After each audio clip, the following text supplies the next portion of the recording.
The Wyoming sun beat down mercilessly on the cracked earth as Sarah McKenna stood in the doorway of what had once been her home. The ranch house, with its sagging roof and broken shutters, looked as defeated as she felt. 3 days had passed since Thomas had left, taking with him everything of value and leaving behind only debt and ruin.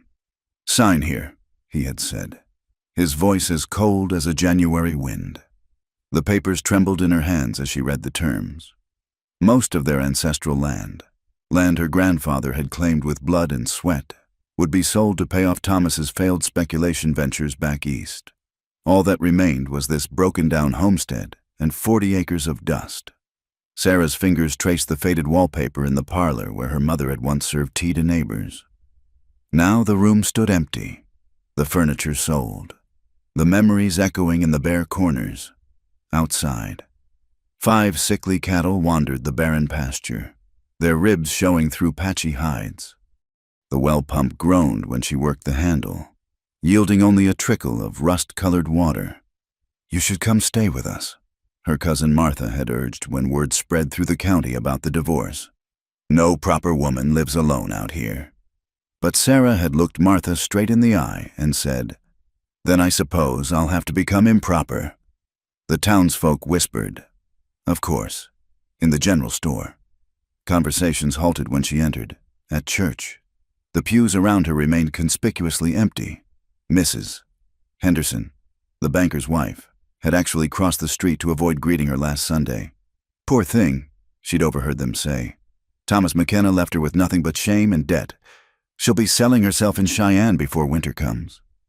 Sarah had held her head high, purchased her meager supplies, a sack of cornmeal, some salt, precious ammunition for her father's old rifle, and returned to her desolate kingdom. The first weeks tested her resolve. The roof leaked during a late spring storm, forcing her to position every pot and bucket she owned to catch the drips. Coyotes circled the chicken coop nightly until only 2 hens remained. She learned to set snares for rabbits, to identify edible plants, to stretch a handful of flour into a week's worth of meals. Her hands, once smooth from indoor work, grew calloused from hauling water and chopping wood. She patched the chicken coop with salvaged boards, reinforced it with thorny branches. When lightning struck the old cottonwood and blocked the creek, she spent 3 days with an axe clearing it, her dress soaked with sweat and creek water. At night, the vast emptiness pressed against the thin walls. The wind howled through the gaps in the boards, carrying with it the distant howls of wolves.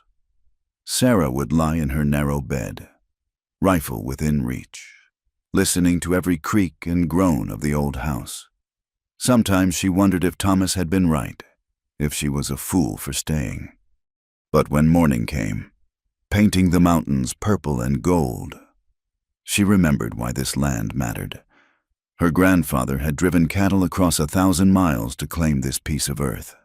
Her father had built the first cabin with his own hands, had planted the cottonwoods that still stood sentinel along the creek.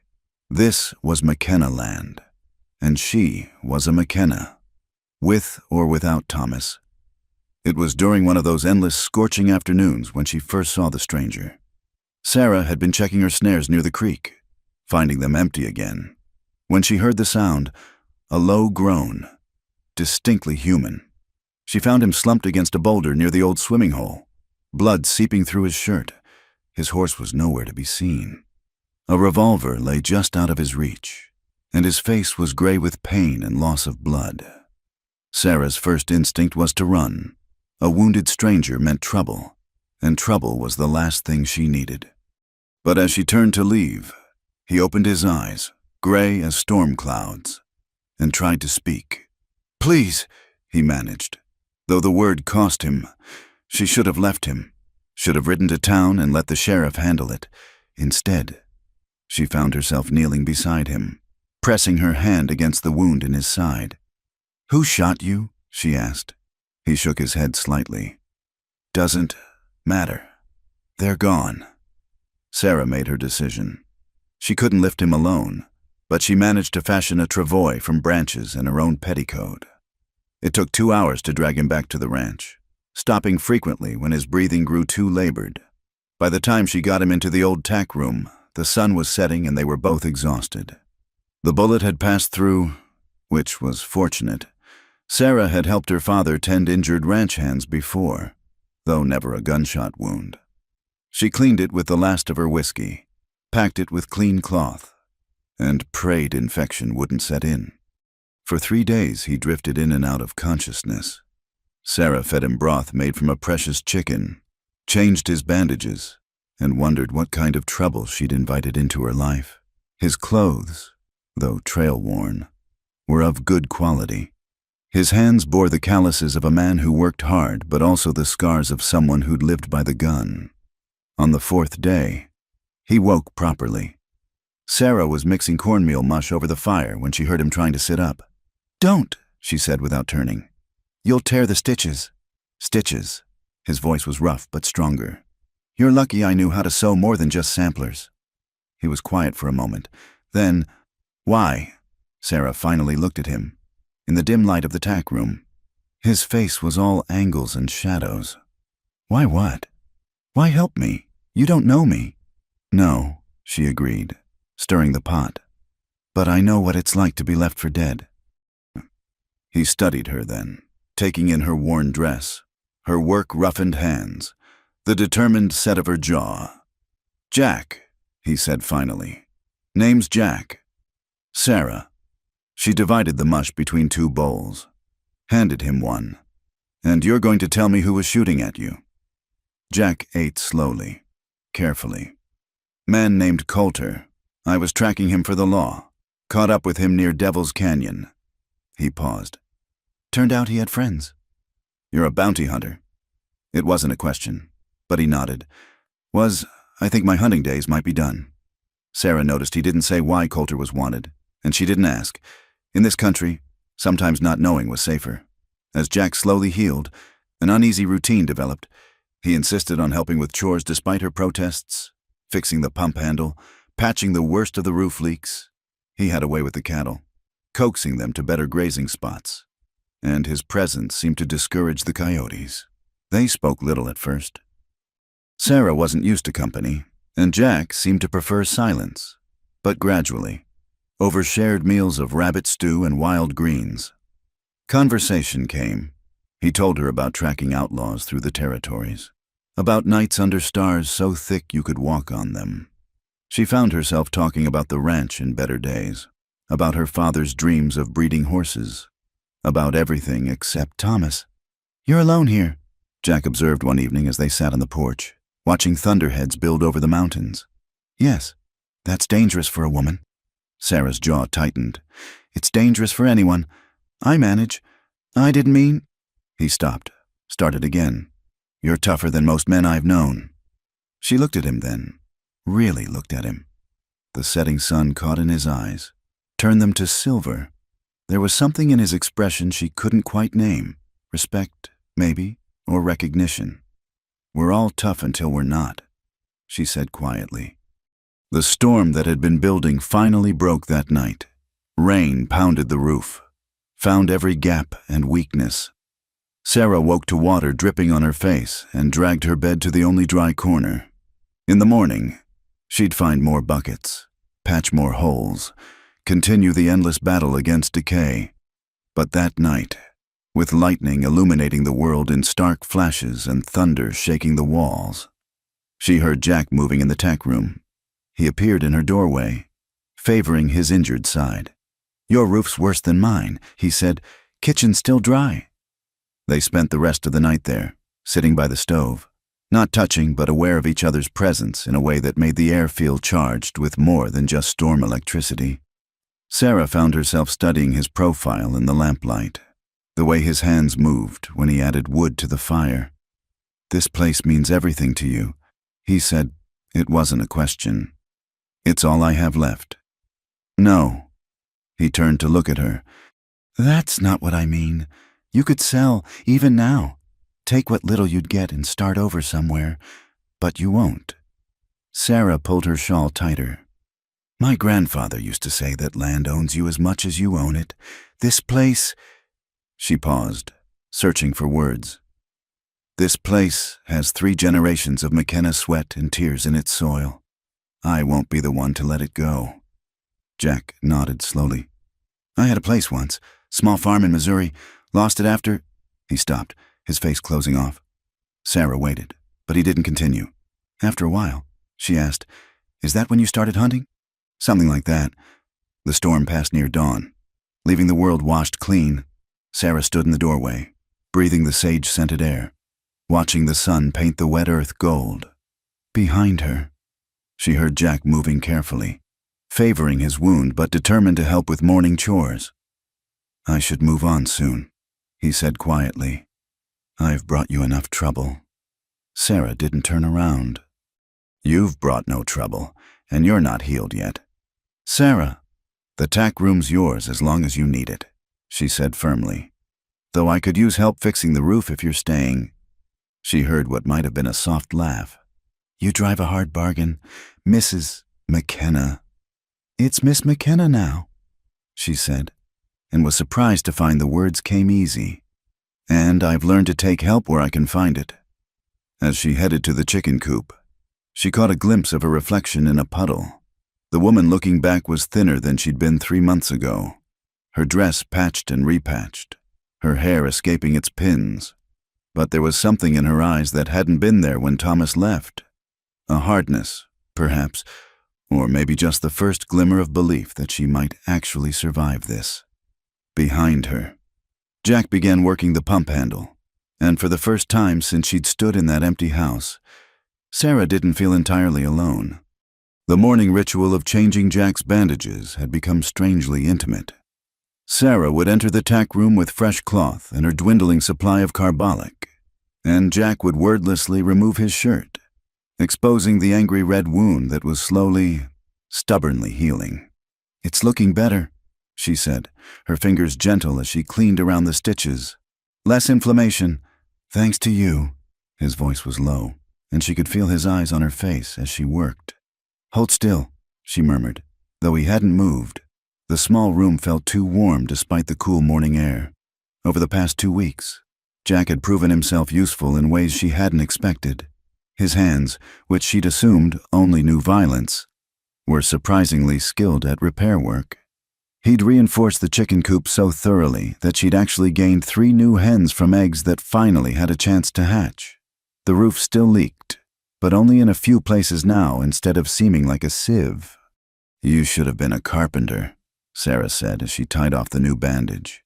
"My father was," Jack replied, pulling his shirt back on. "Taught me young. Said a man should know how to build as well as tear down." "What made you choose tearing down?" The question hung between them for a moment. Jack stood, testing his range of motion. Sometimes the world doesn't give you much choice. That afternoon, while Sarah worked on mending harnesses, Jack disappeared with her father's tools. She found him in the barn, measuring and cutting boards he'd salvaged from an old shed. "What are you doing?" "Making something." He didn't look up from his work. "You'll see." She watched him for a while, noting the careful precision of his movements, the way he tested each joint before moving to the next piece. There was a peace in his face she hadn't seen before, as if the simple act of creation soothed something restless in him. That evening, a storm rolled in from the mountains. Not the violent thunderstorm of 2 weeks prior, but a steady, soaking rain that would be good for the sparse grass trying to grow in the pastures. They ate their simple meal of beans and cornbread in companionable silence, listening to the rain on the roof. "I killed a boy once," Jack said suddenly. Sarah's hand stilled on her coffee cup. She waited. "Not intentionally. He was with Coulter's gang. Couldn't have been more than 16. When the shooting started." Jack stared into the fire. "He was reaching for something. I thought it was a gun. It was a letter from his sweetheart. Jack, that's why I'm done with it. The hunting. Been trying to convince myself for months, but," he shook his head, "can't wash that kind of blood off your hands." Sarah set down her cup and moved to sit beside him on the rough bench, not touching, but close enough that he could feel her presence. "We've all got blood on our hands, one way or another. The question is what we do after." Is that what you tell yourself? About your husband? The word husband made her flinch, but she didn't pull away. Ex-husband, and Thomas didn't die, though sometimes I wonder if that would have been easier. She took a breath. He just looked at me one day like I was a stranger. Said I'd become provincial and tiresome. Said he'd found better opportunities elsewhere. With another woman. With other people's money. The woman was just a bonus, I suppose. The bitterness in her voice surprised her. I thought we were building something together. Turns out I was just another asset to be liquidated when convenient. Jack turned to look at her then, and the anger in his eyes made her breath catch. He was a fool. Or I was. No. His hand moved as if to touch hers, then stopped. Any man who could walk away from you, from this, doesn't deserve either. The rain intensified, drumming against the windows. The kitchen felt like a small boat in a vast sea, the two of them the only souls for miles. Sarah was acutely aware of Jack's presence, the warmth radiating from his body, the way his breathing had changed. I should check the stock, she said, standing abruptly. In this rain? They get spooked sometimes. I need to make sure they haven't broken through the fence. Before he could protest further, she grabbed her oilcloth coat and plunged into the storm. The rain was cold, shocking against her heated skin. She didn't really need to check the cattle. She'd penned them securely earlier. But she needed distance, needed to think. What was she doing? Jack would leave as soon as he was fully healed. Men like him didn't stay in one place, didn't settle down on failing ranches with divorced women. She was setting herself up for another abandonment, another loss. By the time she returned, soaked through despite the coat, Jack had banked the fire and retreated to the tack room. Sarah stood dripping in the kitchen, feeling foolish and cold and unbearably lonely. The next morning brought awkwardness. They moved around each other carefully, speaking only of necessary things. Jack worked on his mysterious project in the barn, while Sarah attacked the vegetable garden with unnecessary vigor, trying to coax life from the stubborn soil. It was afternoon when the riders came. Sarah saw the dust cloud first, 3 horses moving fast from the direction of town. Her blood went cold. Visitors were rare, and they usually meant trouble. "Jack," she called, trying to keep her voice steady. He emerged from the barn, took in the situation with a quick glance, and moved to stand beside her. His hand rested casually near his hip. Though Sarah noticed he'd left his gun belt in the tack room, the riders pulled up in a cloud of dust. Sheriff Watson, a man who'd known Sarah since she was a child, tipped his hat. The 2 deputies with him looked less friendly. "Miss McKenna," the sheriff said, pointedly not acknowledging her married name. "Heard you might have a visitor out here." "I help when travelers pass through," Sarah replied evenly. "Christian duty." This particular traveler wouldn't happen to be Jack Dalton, would he? The sheriff's eyes moved to Jack. "Man who's wanted for questioning in the death of Brett Coulter?" Sarah felt Jack tense beside her, but his voice was calm. "Coulter drew first. Sheriff, self-defense." "Maybe so, but Judge wants to hear about it proper.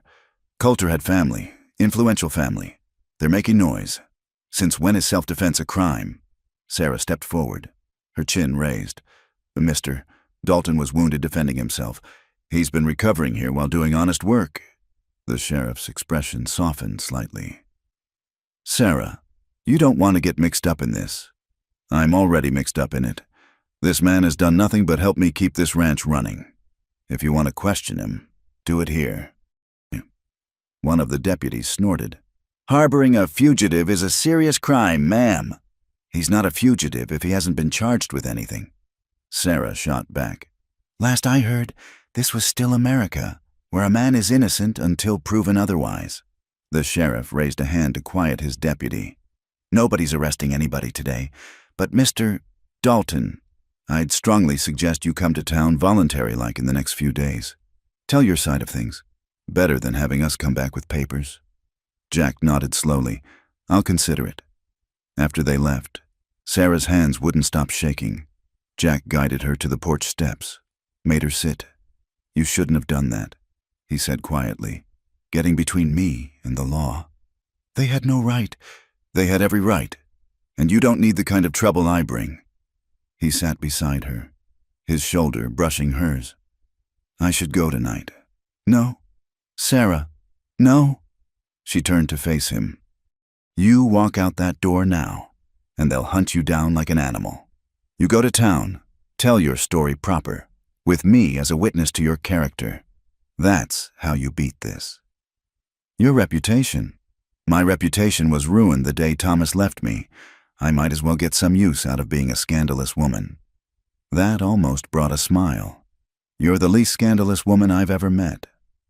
Then you haven't been paying attention. That night, the storm returned with a vengeance. Thunder shook the house, and lightning turned the world white. Sarah lay in bed, listening to the fury outside. When her door opened, Jack stood silhouetted against a lightning flash. Roof's leaking in the tack room. Mind if I bed down in the kitchen? She knew she should say yes. Let him sleep by the stove, maintain the careful distance between them. Instead, she heard herself say, "Get in here before you catch your death." He hesitated.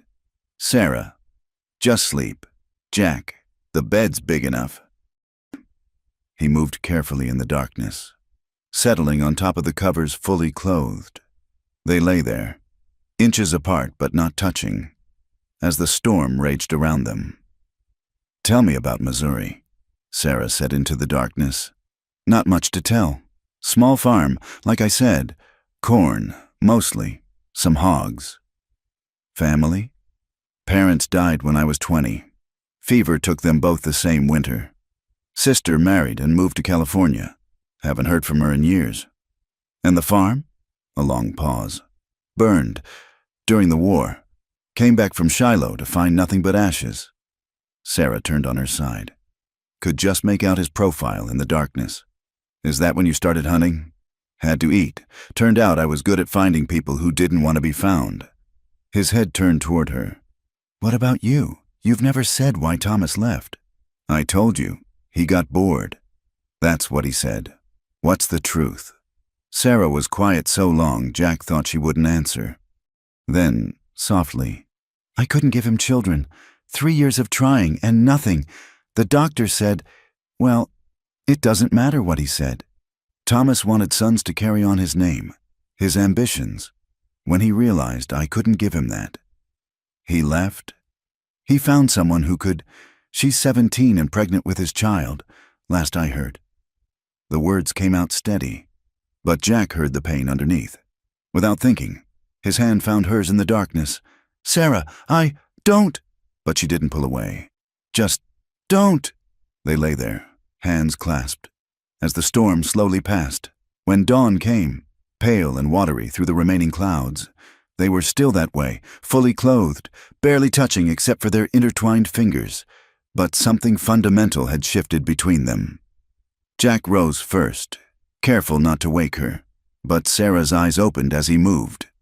I'll start the coffee, he said roughly. Jack, he paused at the door. Whatever you were building in the barn, is it finished? Almost. Good. We'll go to town day after tomorrow. Both of us. Tell the sheriff your story and pick up supplies. She sat up, her hair tumbling around her shoulders. And Jack, you're done running. We face this straight on. He looked at her for a long moment. This woman who'd taken him in, who'd stood between him and the law, who'd held his hand through the storm, and nodded. Yes, ma'am. After he left, Sarah rose and went to the window. The storm had washed the world clean again, and the sun was trying to break through the remaining clouds. In the distance, she could see Jack checking the cattle, his movements sure despite his healing wound. She pressed her palm against the glass, still feeling the warmth of his hand in hers, and wondered if she was brave enough for what came next. The change between them was subtle but undeniable. Where before they'd moved around each other carefully, now there was an ease, an unspoken understanding. Jack's wound had healed to a pink scar, and with it had come a different kind of mending, of trust, of companionship, of something neither quite dared to name. Sarah watched him work the new vegetable plot he'd insisted on breaking, his shirt clinging to his back in the morning heat. They'd planted potatoes 2 weeks ago, and already green shoots were pushing through the earth. The sight of those fragile leaves filled her with a hope she'd thought lost forever. "You're staring," Jack said without turning around. "Just making sure you're earning your keep." But her smile gave her away. He straightened, wiping sweat from his brow. "Speaking of earning keep, we need to talk about those cattle. Henderson's ranch is selling off some yearlings. Good stock, fair price, could triple your herd." "With what money?" "The bounty money from Coulter. It's sitting in the bank in Cheyenne." Sarah's hand stilled on the laundry she was hanging. "That's your money. I've been eating your food and sleeping under your roof for near 2 months now. Figure that makes us partners." "Jack Dalton, you cannot buy your way into—" "Into what?" He moved closer, and Sarah found herself backing against the clothesline. "Go on, finish that thought." She lifted her chin. "You know what I mean." "Do I?" He was close enough now that she could see the gold flecks in his gray eyes. "Because seems to me we've been dancing around what this is for weeks now." "This is a business arrangement. You needed healing. I needed help." Sarah. Just her name. But the way he said it made her words die. "We both know that's not all this is." The morning sun caught in her hair, turning the brown strands to copper. Jack reached up, tucked a loose piece behind her ear, his fingers lingering against her cheek. "We can't," she whispered, but she didn't pull away. "Why?" "Because you'll leave. Because men always leave. Because I can't—" Her voice broke. "I can't do this again. I'm not Thomas. No." She finally met his eyes. "You're worse. When Thomas left, I was angry. If you leave—" She didn't finish. Didn't need to. Jack's hand cupped her face. "What if I don't?" "Men like you don't stay. Maybe I'm not that man anymore." His thumb traced her cheekbone. "Maybe I found a reason to stop running." The space between them vanished. The kiss was nothing like the casual pecks Thomas used to give her. This was heat and promise and barely restrained hunger. Sarah's hands fisted in his shirt, pulling him closer, and she felt rather than heard his groan. When they broke apart, both breathing hard, Jack rested his forehead against hers. "Sarah, no." She pressed a finger to his lips. "No promises, no declarations, just this." He caught her hand, pressed a kiss to her palm. "For now." That afternoon, they worked side by side in comfortable silence, stealing glances and occasional touches, a hand on a shoulder, fingers brushing as they passed tools. When evening came, they sat on the porch steps Sarah's grandfather had built, sharing a jar of the cheap whiskey she'd hidden for medicinal purposes. "Medicinal? Huh?" Jack teased as she took a healthy swig. "Everything's medicinal if you think about it, right?" She passed him the jar. "Tell me something true. Everything I've told you has been true. Something you haven't told me." He was quiet for a long moment, watching the stars emerge. "I was married once, before the war." Sarah kept her breathing steady. Waited. "Elizabeth, we were 17, thought we knew everything." He took another drink. "She died while I was at Shiloh. Fever. They said I didn't even know until I got home." "Is that why the burned farm hit so hard?" "Last place I saw her alive. After that," he shrugged. "Easier to keep moving than to stand still and remember." Sarah took the jar back, let the whiskey burn away the jealousy she had no right to feel. "But you're standing still now." "Am I?" She looked at him then. This man who'd arrived bloody and half dead, who'd fixed her roof and planted her potatoes and kissed her like she was worth staying for. "Feels like it." He smiled, the expression transforming his usually serious face. "Reckon it does." Later, as they prepared for sleep in their separate spaces, a pretense they both maintained despite the shift in their relationship, Jack stopped her with a hand on her arm. "That thing I've been building in the barn. Want to see it?" Curious, Sarah followed him through the darkness. He lit a lantern, revealing his project. "Oh," she breathed. It was a rocking chair, crafted with obvious care from the salvaged wood. The runners curved gracefully. The back featured a simple but elegant carved design, and the seat was wide enough for comfort. "My mother had one like it," Sarah said, running her hands over the smooth wood. "She used to sit in it every evening, watching the sunset." "I know. You mentioned it once. Figured every porch needs a rocking chair." She turned to him, eyes bright. "Jack, He kissed her again, deeper this time, backing her against the barn wall. Her hands tangled in his hair as heat pooled low in her belly. This was dangerous, this wanting. But when he lifted his head, searching her face for permission, she pulled him back down. They made it as far as the hay pile before control shattered entirely. Clothes were fumbled with, buttons scattered, and then there was nothing between them but moonlight and need. Jack tried to be gentle, mindful of how long she'd been alone, but Sarah would have none of it. "I'm not fragile," she gasped against his neck. "Stop treating me like I'll break." So he didn't.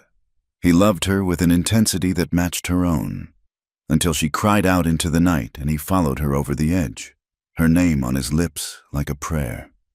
Afterward, they lay tangled in the hay, Sarah's head on his chest, listening to his heartbeat slow. "We're going to be finding hay in unfortunate places for days," she murmured.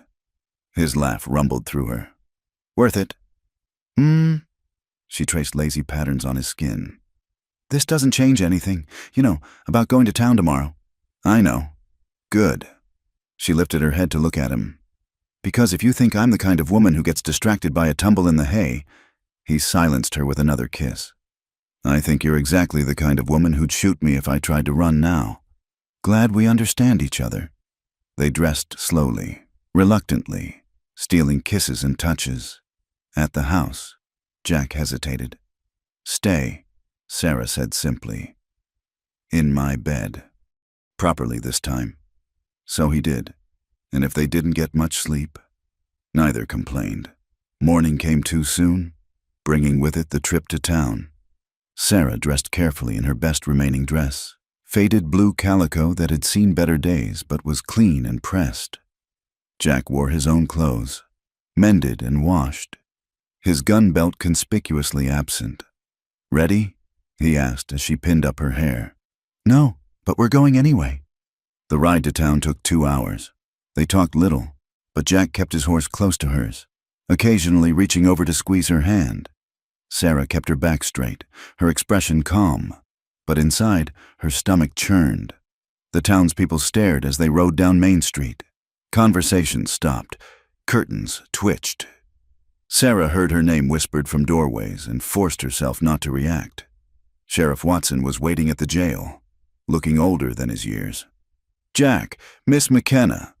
He nodded to each. "Come on in." The story Jack told was straightforward. Coulter had ambushed him at Devil's Canyon, bitter over a bounty Jack had collected on Coulter's partner months before. Jack had tried to talk him down, but Coulter had drawn first. The 2 men with him had fled when Coulter fell.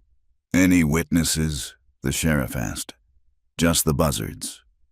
Jack replied, "And his character these past months has been exemplary." Sarah interjected, "He's worked my ranch for board, helped with repairs, been nothing but honorable." The sheriff's eyebrows rose at honorable, but he didn't comment. "Coulter's family is pushing for charges. Say you hunted him down in cold blood." "They would say that," Jack said evenly. "Doesn't make it true." "No, it doesn't." The sheriff leaned back. "I've sent word to the marshal in Cheyenne. Told him what I know of you, of the situation. My recommendation is that this was self-defense. Plain and simple." Sarah felt Jack relax beside her. "But," the sheriff continued, "I'd suggest you stay visible for a while. No leaving town sudden-like. Makes you look guilty." "Wasn't planning on going anywhere," Jack said, his eyes finding Sarah's. They left the sheriff's office into bright sunshine. The general store was their next stop, and Sarah steeled herself for the whispers. Mrs. Henderson was there, of course, holding court near the dry goods. "Sarah McKenna," she said loudly. "Heard you've taken in a boarder?" "I have," Sarah replied calmly, examining a bolt of cloth she couldn't afford. Mr. Dalton has been invaluable help with the ranch. I'm sure he has. The implication was clear. Sarah turned, met the older woman's eyes directly. If you have something to say, Mrs. Henderson, say it plain. The store went quiet. Mrs. Henderson's face flushed. Well, I never... No, you never have. You've never had to fight for anything in your life. Never had to choose between pride and survival. Never had your husband walk out and leave you with nothing but debt and 40 acres of dust. Sarah's voice remained level, but there was steel in it. So perhaps you should reserve judgment for things you understand. She turned to the stunned shopkeeper. 20 pounds of flour, 10 of beans, 5 of coffee, and a tin of peaches if you have them. As he scurried to fill her order, Jack leaned close. Peaches? I felt like something sweet, she said, not looking at him but fighting a smile. They made it out of the store with their dignity intact, loaded their supplies, and were preparing to leave when Thomas appeared. Sarah saw him first, stepping out of the bank like he still owned the town. His suit was new, his boots polished, and on his arm was a young woman who couldn't have been more than 18. Thomas's steps faltered when he saw them. His eyes took in Sarah's faded dress, her work-worn hands, then shifted to Jack standing protectively beside her. Sarah, he said, recovering his composure, I heard you were managing Thomas. She was proud of how steady her voice sounded. I see you're well. Yes, well, business has been good. He gestured vaguely eastward. The railroad speculation paid off handsomely. How fortunate for you. An awkward silence fell. The girl on Thomas's arm looked between them with curious eyes. Close up, Sarah could see the swell of pregnancy beneath her fashionable dress. I don't believe you've met my wife, Thomas said finally. Catherine, this is an old acquaintance. Your first wife, you mean? Sarah corrected pleasantly. How do you do, Catherine? The girl had the grace to look embarrassed. Pleased to meet you. Jack shifted slightly, drawing Thomas's attention. I don't believe we've met. Jack Dalton. The bounty hunter, Thomas said, his lip curling slightly. I've heard. Former bounty hunter, Jack corrected. Now I'm a rancher. Really? Which spread? The McKenna place. Jack's smile was sharp. Partners with Miss McKenna here. Sarah saw the moment Thomas understood. Saw the flash of, what, jealousy? Anger? He'd thrown her away, but apparently the idea of another man wanting her still stung. I see, Thomas said stiffly. Well, we should be going. Good day. They watched him escort his child bride away, her condition making her waddle slightly. Sarah felt nothing, no pain, no anger, just a vague pity for the girl who'd learned soon enough what kind of man she'd married. You all right? Jack asked quietly. Yes. She was surprised to find it was true. Let's go home. The ride back was lighter somehow. Sarah found herself laughing at Jack's dry observations about the town gossips, about Mrs. Henderson's expression, about Thomas's ridiculous new mustache. He looked like he'd glued a caterpillar to his lip, Jack said, making her laugh harder. As they crested the hill that brought the ranch into view, Sarah felt something ease in her chest. The place still looked rough, would always look rough, but there was green in the pastures now. The vegetables were growing, and smoke rose cheerfully from the chimney they'd repaired. Home? She said softly. Yes, Jack agreed, but he was looking at her when he said it. That night, as they sat in the new rocking chair together, Sarah having declared it plenty wide enough for two, she told him about seeing Thomas. I thought it would hurt more, she admitted. Seeing him with her, with everything I was supposed to have. But I realized I have something better. She turned to look at him. I have something real, something I built with my own hands, my own sweat. Nobody gave it to me. Nobody can take it away. And us? Jack asked quietly. What's this? Sarah was quiet for a long moment, listening to the night sounds, crickets, a distant coyote, the wind in the cottonwoods. This is two broken people who maybe make one whole one. This is unexpected and probably unwise and definitely the subject of significant town gossip. And, she smiled in the darkness, and it's ours. However long it lasts, it's ours. Jack pulled her closer, pressed a kiss to her temple. I'm thinking it might last a good long while. No promises, she reminded him, but there was no heat in it. No promises, he agreed. Just tomorrow, and the day after that, and whatever comes next. Sarah thought about the vegetables growing in the ground, the cattle they'd buy with his bounty money, the rocking chair that would weather on the porch through summers and winters to come. She thought about second chances and unexpected gifts, and the way Jack's hand felt in hers. I can live with that, she said, and meant it. The sound of approaching horses woke Sarah from an afternoon doze in the rocking chair. She'd been up since before dawn, helping Jack repair the corral, and the heat had finally driven her to rest. Now, squinting against the sun, she saw a familiar figure leading two riders up the dusty path. Thomas. His new wife wasn't with him this time, but he'd brought two men who looked like hired hands or hired guns. Sarah's stomach tightened as she stood, smoothing her worn dress. Jack, she called, keeping her voice steady. He emerged from the barn, took in the situation with a quick glance, and moved to stand beside her. His presence was solid, reassuring, though she noticed his hand hovered near where his gun would normally rest. Thomas, Sarah said as they reined up. This is unexpected. Sarah. He dismounted with the same fluid grace she remembered, though his fine clothes looked out of place against the ranch's rustic backdrop. I see you've made some improvements. We've managed. She emphasized the we. Saw his jaw tighten. What brings you back? Thomas gestured to one of his men, who produced a leather portfolio. Business. I'm afraid. I've been reviewing some old papers and discovered an irregularity in our dissolution. What kind of irregularity? Jack's voice was calm, but Sarah heard the warning in it. Thomas's smile was thin. You must be the partner I've heard about. Dalton, isn't it? He didn't wait for confirmation. The irregularity concerns the land transfer. It seems the 40 acres Sarah retained actually include the water rights to Willow Creek. That wasn't supposed to be part of the arrangement. The arrangement where you left me with nothing but debt? Sarah's voice was sharp. That arrangement? Now, Sarah, there's no need for dramatics. I'm prepared to offer a fair price for those water rights. More than fair. Actually, he named a sum that would have seemed generous if Sarah didn't know the creek's true value. It was the only reliable water source for miles during drought years. No. I'm sorry. I said no. The water rights stay with the land. My land.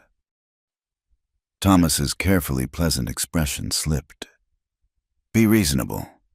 Sarah, you can barely keep this place running as it is. Take the money. Start fresh somewhere else. Maybe find a nice position as a governess or what? Thomas? A saloon girl? Is that what you think I've become? I didn't say that. You didn't have to. Sarah stepped forward, and Jack moved with her. A silent support. You show up here after abandoning me, after taking everything, and you want the water too? The answer is no. Thomas's face darkened. I was trying to be civilized about this, but there are other ways. The original deed has some ambiguous language. A good lawyer could argue those water rights were never yours to begin with.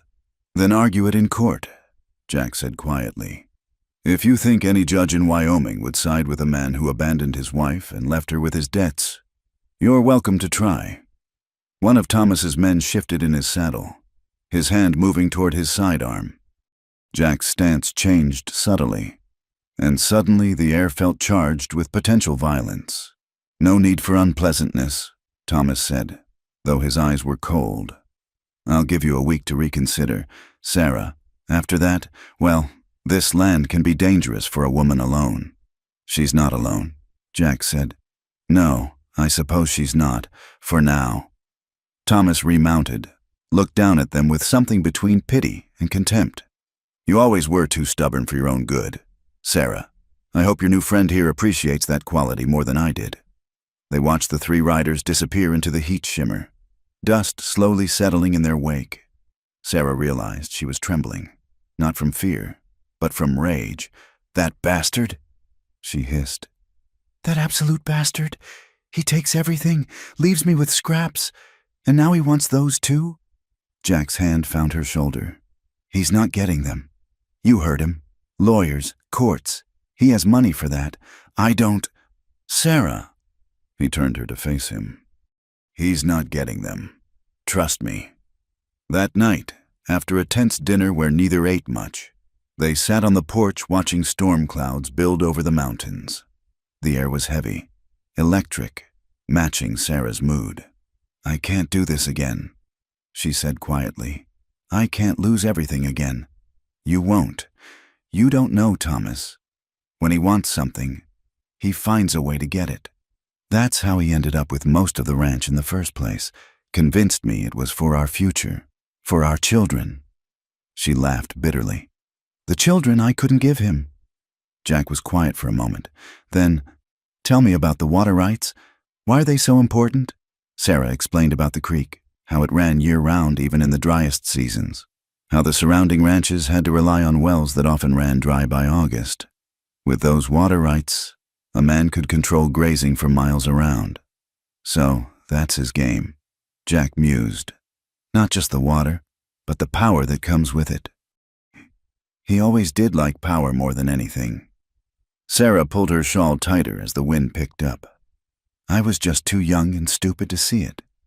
You were in love. That's not stupid. Isn't it? She turned to look at him. And what about now? Am I being stupid now? Jack's eyes were steady on hers. What do you think? I think, she paused, searching for words. I think I'm terrified.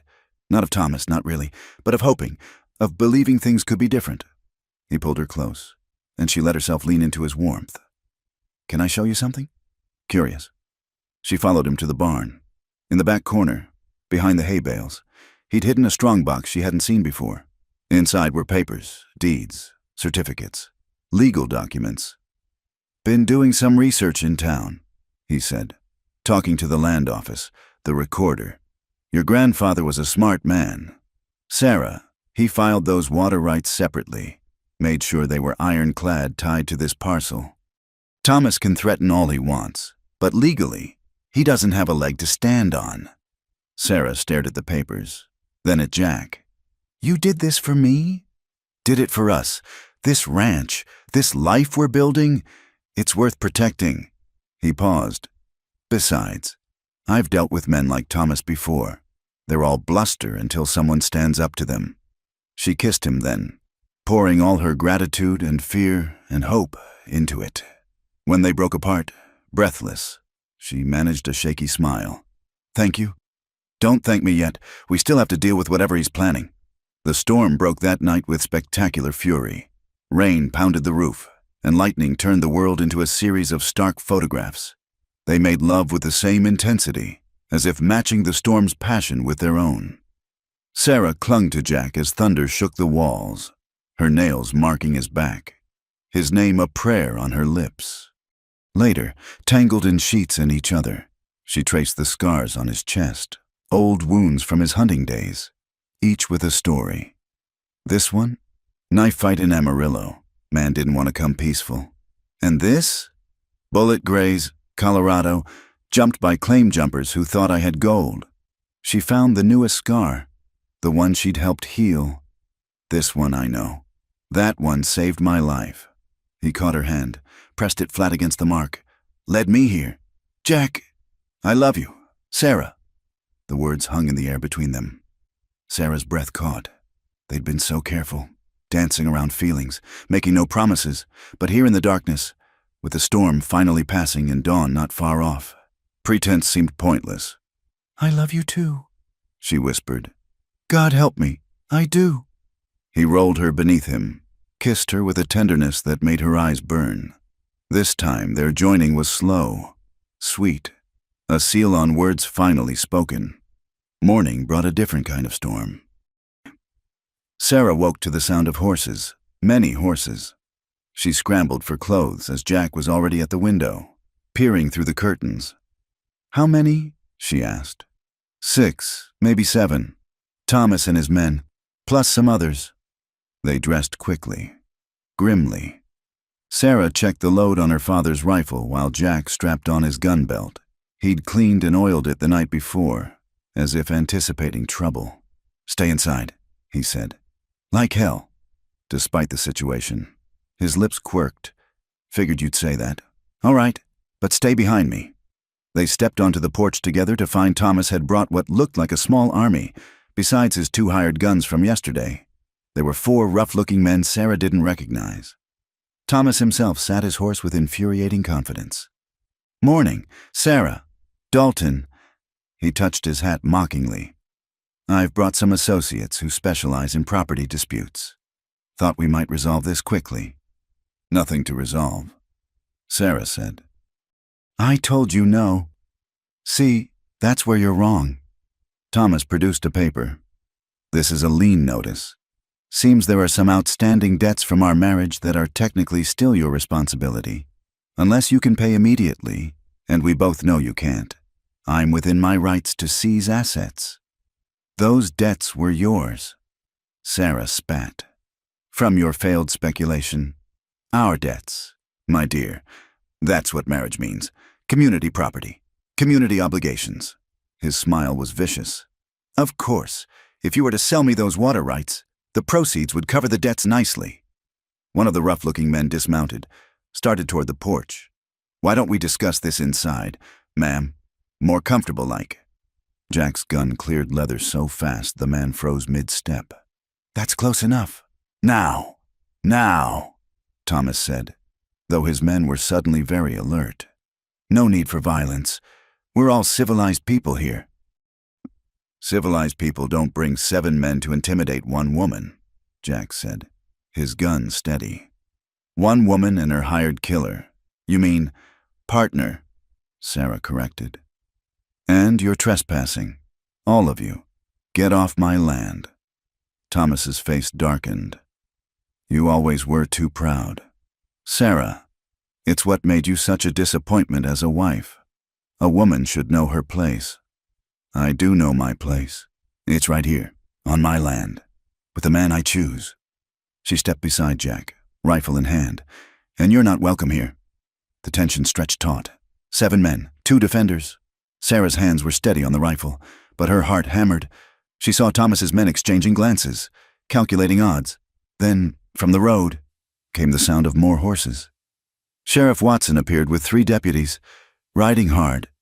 "Morning, folks," the sheriff said mildly, though his hand rested on his sidearm. "Having a gathering?"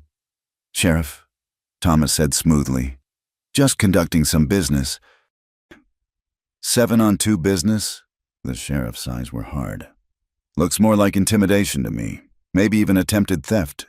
"I have legal papers." "Then file them with the court.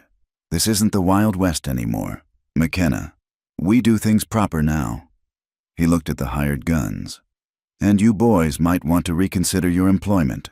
I don't take kindly to outsiders causing trouble in my jurisdiction." Slowly, reluctantly, Thomas's men began to back down. The sheriff's presence had changed the dynamic, and everyone knew it. "This isn't over," Thomas said to Sarah. "You can't hide behind your lover and the law forever." "I'm not hiding," Sarah replied. "I'm standing right here, where I belong. And I'll be standing here long after you've spent all your railroad money and moved on to the next scheme." Thomas's face flushed ugly red, but with the sheriff watching, there was nothing he could do. He wheeled his horse around, his men following, and they rode off in a cloud of dust and wounded pride. The sheriff waited until they were gone, then dismounted. "Heard there might be trouble out this way. Thought I'd check." "Thank you," Sarah said, sagging slightly now that the immediate danger had passed. "Don't thank me. Thank Jack here. He sent word yesterday, suggested I might want to patrol this direction." The sheriff looked between them. "You two all right?" "We're fine," Jack said, finally holstering his weapon. "Good, but watch yourselves. Men like Thomas McKenna don't give up easy when they want something. He remounted, touched his hat. Ma'am, Jack. After the lawmen left, Sarah turned to Jack. You sent for him? Figured Thomas wouldn't wait long to make his move. Wanted insurance. He pulled her close. I told you, he's not getting this land or you. Whatever it takes. She buried her face in his chest, breathing in the familiar scent of him, leather and soap and safety. I don't know whether to kiss you or shoot you for not telling me. I'll take the kiss. She laughed, shaky but real, and obliged. When they broke apart, she looked around at their ranch, their home, still standing, still theirs. He'll be back, she said. Probably. But we'll be ready. Jack's arm tightened around her. Together. Together, she agreed. And for the first time since Thomas had reappeared, she truly believed they could win this fight. The sun climbed higher, warming the rain-washed earth. There was work to do, there was always work, but for a moment they stood there, two people who'd found each other against all odds, ready to face whatever came next. In the distance, a hawk cried, circling on the thermals above land that no one would take from them, not while they had breath to fight and love to sustain them. Not ever again. The rumors started 3 days after Thomas's visit. Sarah first heard them at the general store, whispered behind hands when the speakers thought she couldn't hear. Living in sin with a wanted man, bounty hunter with blood on his hands. Poor Thomas, trying to help his former wife despite everything. Mrs. Henderson was the boldest, approaching Sarah directly as she examined bolts of cloth. My dear, I feel it's my Christian duty to warn you. That man you've taken in, there are stories. They say he's killed dozens, that he's running from the law back east. Sarah set down the fabric carefully. They say many things, Mrs. Henderson. Not all of them true, but some of them are. The older woman leaned closer, her voice dropping. Sheriff Watson came by asking questions about a Jack Dalton. Something about investigating old warrants, making sure all his papers are in order. Sarah's blood ran cold, but she kept her expression neutral. How thoughtful of the sheriff to be so thorough. She left with only half her intended purchases, her mind racing. By the time she reached the ranch, her hands were trembling on the reins. Jack was in the corral, working with one of the new horses they'd acquired. He took one look at her face and vaulted the fence. What happened? She told him about the rumors, the sheriff's questions. His expression grew grimmer with each word. Thomas, he said flatly. He's digging into my past, trying to find leverage. Is there anything to find? Jack was quiet for a long moment. Maybe. There was a situation in Missouri. Before the war. A man died. It was self-defense, but his family had connections, and I left before it could go to trial. There might still be papers out there. Sarah felt the ground shift beneath her feet. Jack, I should go. The words came out harsh. Final. Before this gets worse. Before Thomas uses it to hurt you. No. Sarah, be reasonable. No. She grabbed his arms, held tight. You don't get to make that choice for me. You don't get to decide what I can handle. This is different. If there are warrants, if Thomas brings in federal marshals, then we face it, together, like we said. Her eyes blazed. Or did those words in our bed mean nothing? Jack pulled her close, buried his face in her hair. They meant everything. That's why I have to protect you. Protect me by staying, by fighting, not by running. She pulled back to look at him. If you leave now, Thomas wins, and I'll be alone again. Only this time it'll be worse because I'll know what I'm missing. They stood there in the dusty corral, holding each other while the world seemed to conspire against them. Finally, Jack nodded. All right, we stay and fight, but we need to be smart about this. That evening, a rider approached the ranch. Sarah recognized him, Sam Pritchard, who owned the spread to the south. He was a fair man, one of the few who'd still nodded to her in town after Thomas left. Evening, Miss McKenna, Dalton. He dismounted, his weathered face serious. "Thought you should know. Thomas McKenna's been making the rounds, talking to all the ranchers. He's forming some kind of coalition. Says he's planning to bring proper development to the valley. Railroad spur, maybe even a town site." "Let me guess," Jack said. "All dependent on controlling the water rights." "That's about the size of it. He's offering partnerships to anyone who backs his claim to Willow Creek." Pritchard spat in the dust. "Some are listening. Water's been scarce this year." "And you?" Sarah asked. "I remember your grandfather, Miss Good Man. Helped me out more than once when I was starting up." He met her eyes. "I won't be party to stealing what's yours, but I'm likely the only one. Thomas is promising a lot, and people are hungry for it." After Pritchard left, Sarah and Jack sat on the porch in heavy silence. The weight of the situation pressed down like the gathering darkness. "We can't fight the whole valley," Sarah said quietly.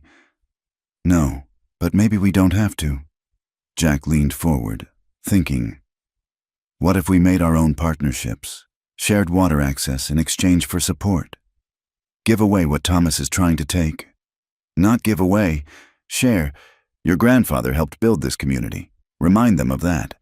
Make them choose between a snake oil promise from Thomas and real help from you. Sarah considered this. It went against every instinct to willingly share what she'd fought to keep, but she saw the wisdom in it. It might work, but we'd need contracts, legal papers.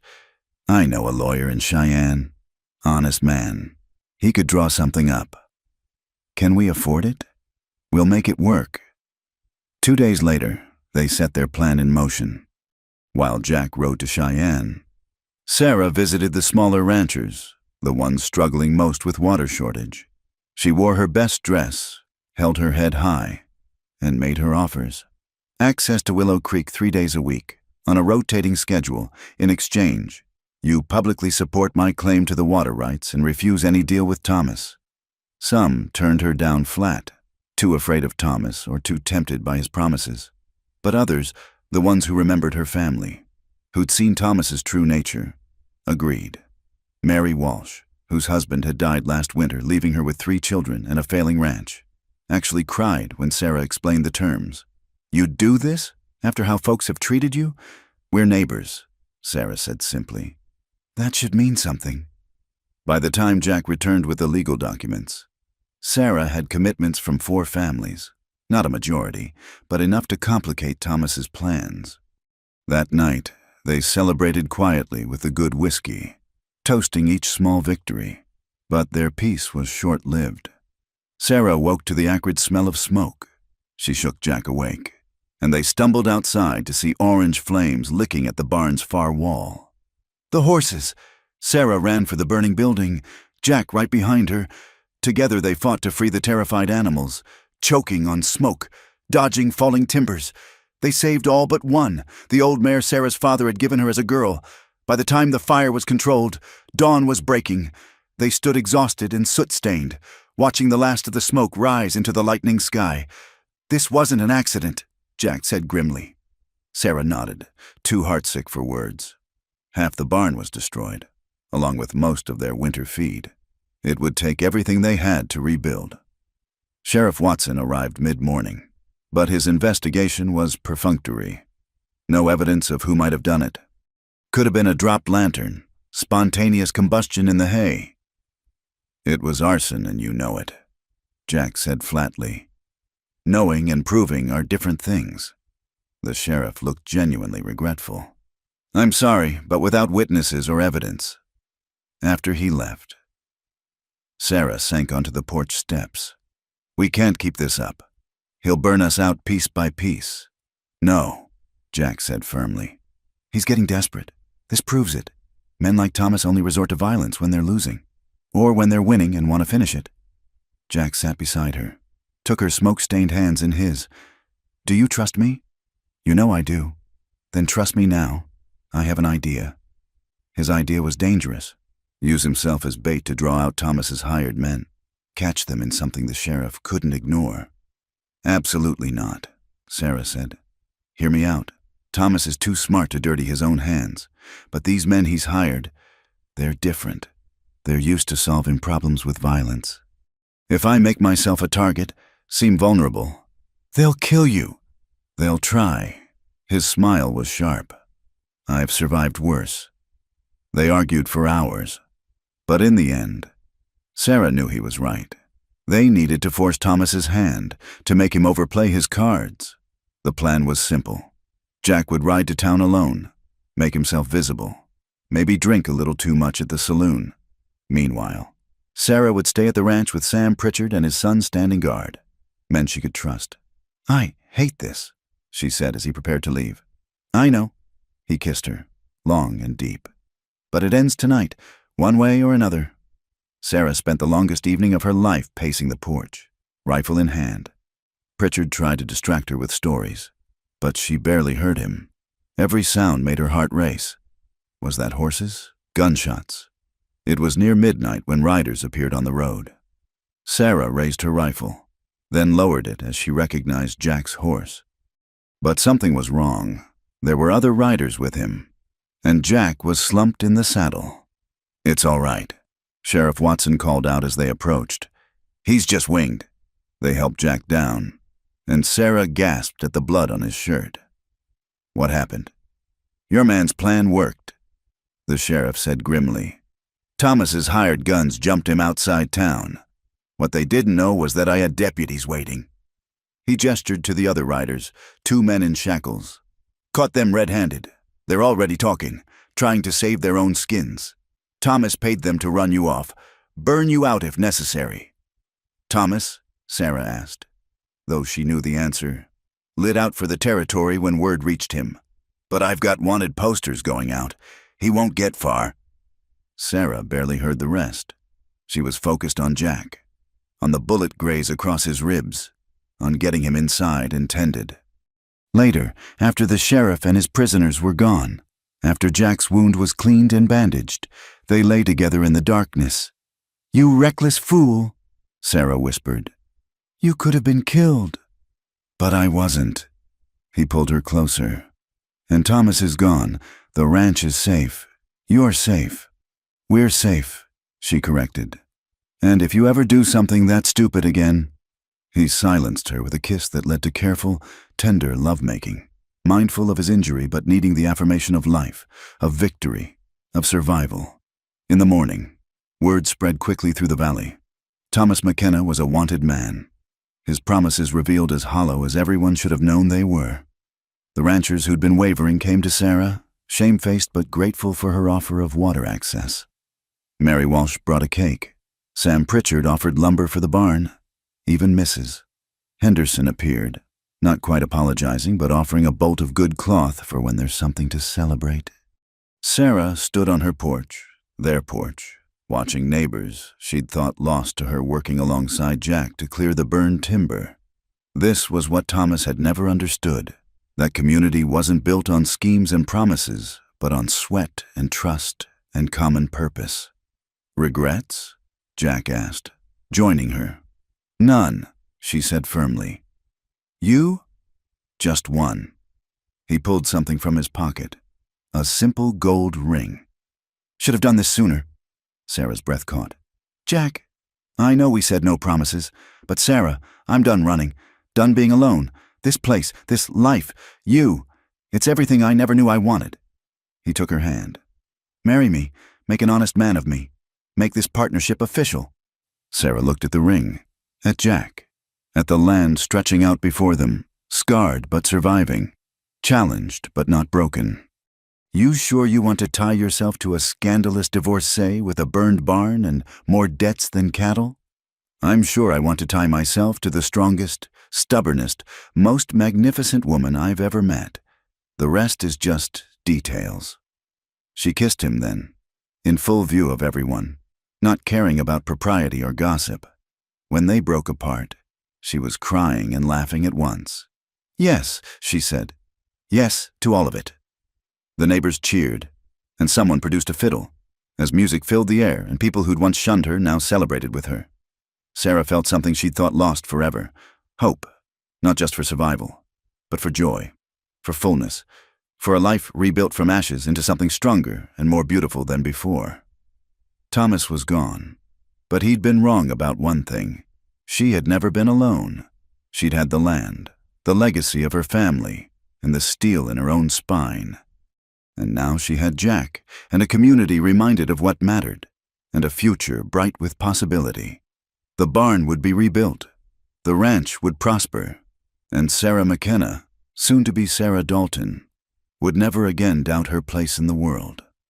She was exactly where she belonged, with exactly who she belonged with, and no force on earth could take that from her.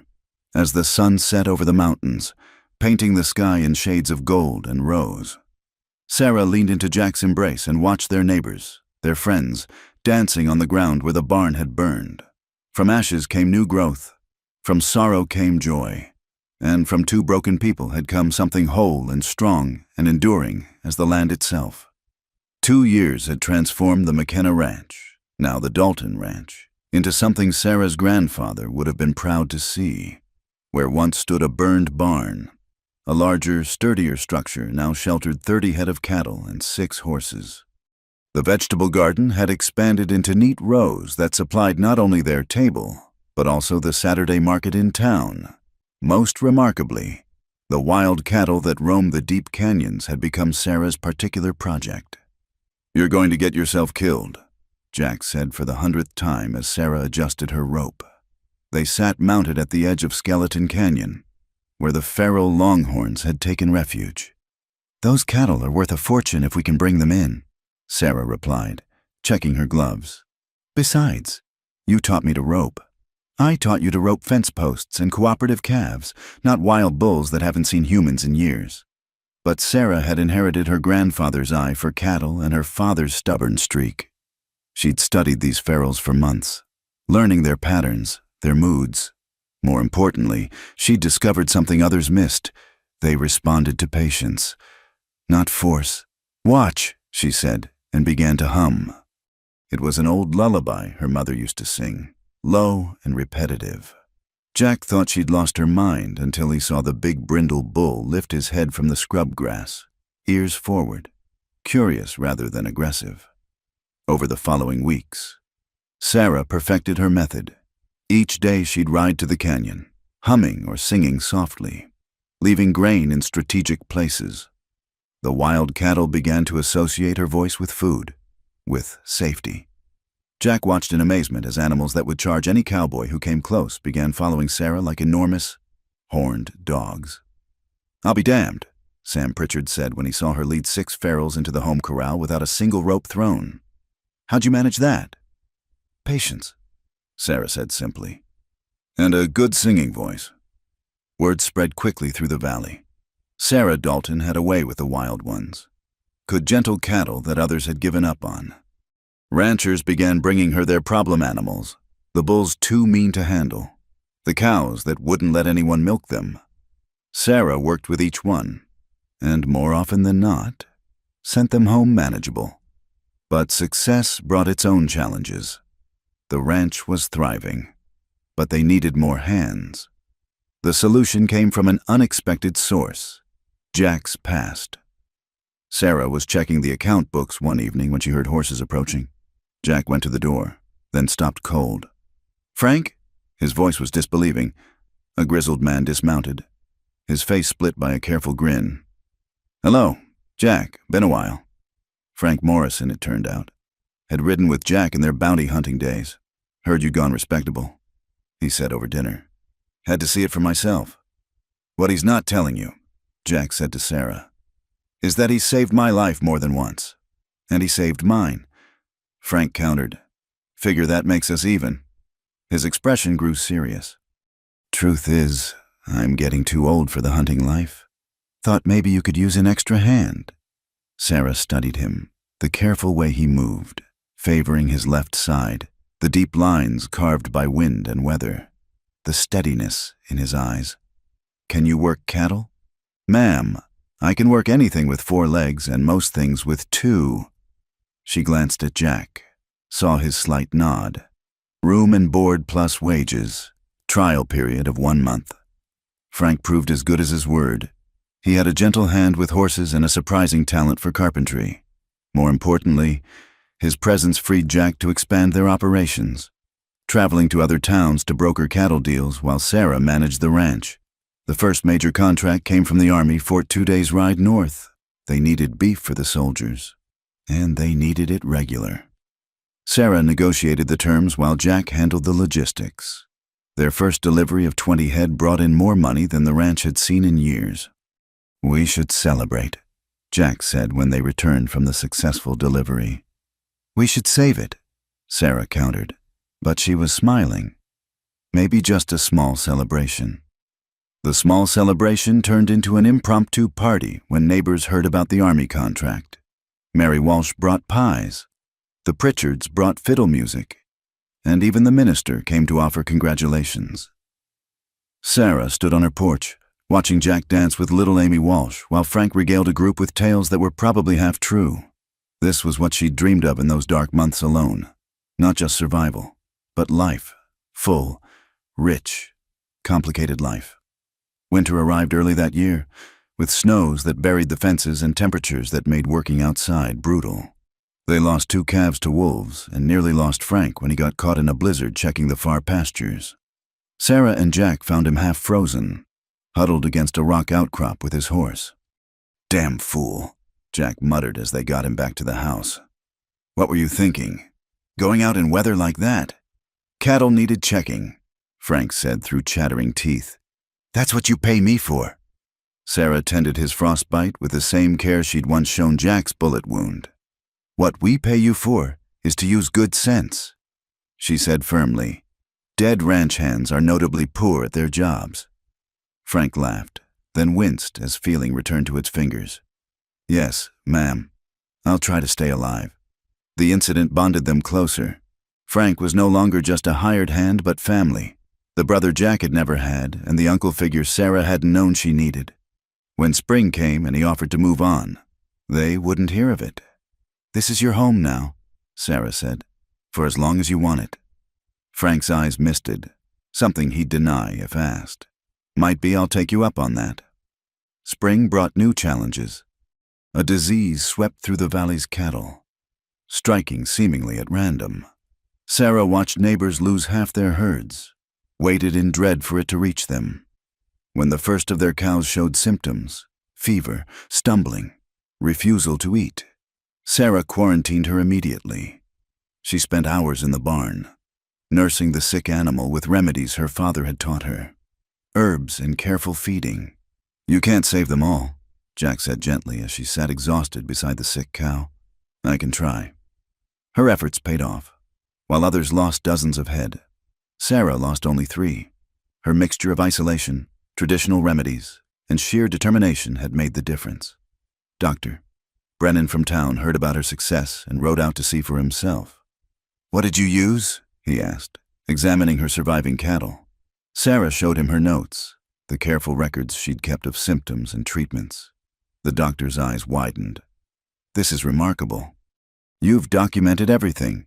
Dosages, responses, recovery times. This could help the whole valley." With the doctor's help, Sarah's treatment protocol spread to other ranches. The epidemic slowed, then stopped. At the next town meeting, she received a standing ovation. "Never thought I'd see the day." "Mrs." Henderson murmured to her companion. "Sarah McKenna, Dalton, being hailed as a hero."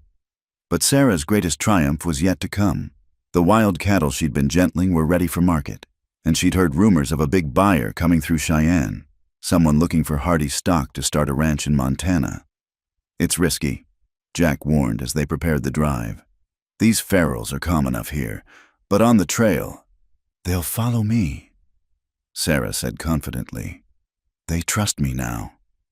The drive to Cheyenne took 5 days. Sarah rode point, humming and singing, while Jack and Frank kept the flanks. The wild cattle, true to her prediction, followed her lead like she was some sort of Pied Piper of the plains. They made camp each night in a tight circle, the men taking turns on watch. But it was Sarah the cattle looked to. Sarah whose voice kept them calm when coyotes howled or thunder rolled across the sky. On the 4th night, trouble found them. A group of rustlers, drawn by the unusual herd. attempted to scatter the cattle in the darkness, but they hadn't counted on the Pharaoh's loyalty to Sarah. When strange riders appeared, whooping and firing guns, the cattle didn't scatter.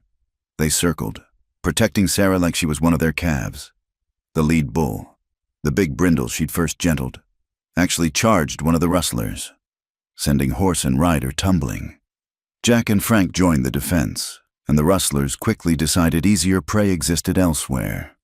As the dust settled, Sarah stood among her wild cattle, stroking necks and murmuring praise. "I've seen a lot of things," Frank said, shaking his head, "but I've never seen anything like that." In Cheyenne, the Montana buyer, a shrewd Scotsman named McDougal, was equally impressed. "These are the hardiest beasts I've seen," he said after inspecting the herd. "And you say they're tractable," Sarah demonstrated, walking among the cattle, having them follow basic commands. McDougal's eyes gleamed. "Name your price." The negotiation was brief but satisfying. Sarah knew her cattle's worth, and McDougal knew quality when he saw it. They shook hands on a deal that would secure the ranch's finances for years to come. "You've got a gift," McDougal said as they finalized the papers. "Ever think of expanding? I could use a partner who understands cattle like you do." Sarah glanced at Jack, saw his proud smile. "Thank you, but no. I've got everything I need right where I am." The ride home was triumphant. They'd sold all 20 head for premium prices, established Sarah's reputation as a cattlewoman to reckon with, and proven that the wild herds could be valuable assets rather than nuisances. But the best moment came when they crested the hill above the ranch. The sun was setting, painting the buildings gold, and smoke rose from the chimney. Frank had ridden ahead to start supper. "Home," Jack said simply. "Home," Sarah agreed, but she was thinking of more than buildings and land. She was thinking of the life they'd built, the family they'd created, the future stretching out before them. That night, as they celebrated with good whiskey and Frank's surprisingly excellent stew, a rider approached. Sarah tensed. Unexpected visitors rarely brought good news, but relaxed when she recognized Sam Pritchard's son. "Pa sent me to tell you," the boy said, accepting a plate of food. "There's talk in town of organizing a cattlemen's association. They want you to be a founding member. Mrs. Dalton said they need someone who understands both the old ways and the new." Sarah looked at Jack, at Frank, at the ranch her grandparents had carved from wilderness. A cattlemen's association member. Her, the woman who'd been shunned as a divorce scandal just 2 years ago. "Tell your PA I'll think about it," she said. After the boy left, Jack raised his glass. "To Sarah Dalton, cattle whisperer and pillar of the community." "Don't forget scandalous woman," Sarah added with a grin. "The best kind." Jack agreed, pulling her close. As the moon rose over the Wyoming plains, Sarah stood on her porch, their porch, and surveyed their domain. The ranch sprawled before her, prosperous beyond her wildest dreams from those desperate early days. But more than the buildings or the cattle or the money in the bank, she valued what couldn't be measured: the love of a good man, the loyalty of a true friend, the respect of her community. Thomas had been wrong about so many things, but most of all about her. She wasn't someone to be discarded when inconvenient. She was a force of nature, a woman who'd taken disaster and transformed it into triumph. And she was just getting started. "Coming to bed?" Jack called from inside. "In a minute." Sarah breathed deep of the sage-scented air, listened to the cattle lowing in the distance, felt the solid boards of the porch beneath her feet. This was her kingdom, built from stubbornness and sweat and an inability to admit defeat. Tomorrow would bring new challenges. It always did. But tonight, she was simply a woman who'd refused to break, standing on land that would never be taken from her again, surrounded by people who'd earned their place in her heart. The wild cattle in the far pasture called to each other, their voices carrying on the night wind. Sarah smiled and hummed a few bars of the lullaby that had started it all. Then she went inside, to warmth and light and love, leaving the vast Wyoming night to settle peacefully over the Dalton ranch. The years had been kind to Jack Dalton. His hair showed silver at the temples now, and the lines around his eyes had deepened, but he moved with the easy confidence of a man who'd found his place in the world. This morning, however, found him restless, standing at the east pasture fence and staring at the horizon. "You're thinking about it again," Sarah said, joining him. She knew that look, had seen it more frequently these past months. "Frank got a letter yesterday from my sister in California." Jack didn't turn from the view. "She's alive, married to a shopkeeper in Sacramento, 3 children. Sarah slipped her hand into his. "That's wonderful news. She thinks I'm dead. Has for years." His voice was rough. "Maybe it's better that way. Jack Dalton, you listen to me." Sarah turned him to face her. "You are not that man anymore. You haven't been for years. You're a rancher, a husband, a respected member of this community. Your sister deserves to know that." He studied her face, still beautiful to him, despite the sun lines and the streaks of gray in her brown hair. "What if she doesn't want to know me? What if she's ashamed? Then that's her loss, but you won't know unless you try." Sarah squeezed his hands. "Family matters. Jack, I'd give anything to have mine back." That evening, Jack sat at the kitchen table with paper and pen, struggling with words. How did you explain a lifetime to someone who remembered you as a young man going off to war? How did you bridge decades of silence? "Dear Margaret," he finally wrote, "I imagine this letter will come as a shock." While Jack wrestled with his past, Sarah faced challenges of her own. The Cattlemen's Association had elected her vice president, the first woman to hold such a position in the territory. It brought prestige, but also pressure, especially from those who still believed a woman's place was in the home. "Mrs. Dalton," Clarence Hartwell said at the monthly meeting, his tone condescending. "While we appreciate your enthusiasm, perhaps the matter of negotiating with the railroad should be left to those with more experience." "You mean men," Sarah said flatly. "I didn't say that.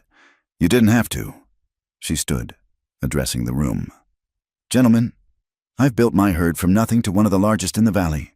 I've negotiated contracts with the Army, developed new techniques for gentling wild stock, and helped save half your herds during the fever outbreak. If that's not experience, I don't know what is." Sam Pritchard cleared his throat. "I back Sarah. She's got the best head for business of anyone here." Others murmured agreement, and Hartwell subsided, though his expression remained sour. After the meeting, Sarah found herself surrounded by the younger ranchers, eager to learn her methods. "How do you do it?" young Tom Walsh, Mary's eldest, asked. "Stand up to them like that?" Sarah smiled. "You remember that your grandfather and father built this valley as much as anyone. You stand on their shoulders, and you don't apologize for taking up space."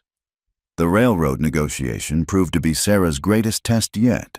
The company wanted to build a spur line through the valley, which would mean easier transport for cattle, but also threatened to divide water rights and grazing land.